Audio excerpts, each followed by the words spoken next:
భవాని. ఎండు నెత్తల్లో fried rice మీరు ఎప్పుడైనా ట్రై చేస్తారా? ఒకసారి ట్రై చేయండి, చాలా చాలా బాగుంటుంది.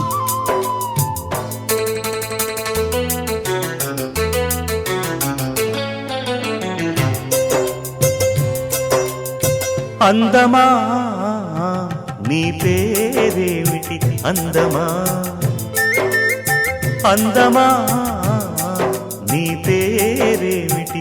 అందమా కొంపుల హంపి శిల్పమా, బాపు గీసిన చిత్రమా, తెలుపుమా తెలుపుమా తెలుపుమా. పరువమా నీ ఊరేమిటి? పరువమా పరువమా నీ ఊరేమిటి? పరువమా కృష్ణుని మధురా నగరమా, కృష్ణా సాగర కెరటమా. Thank you.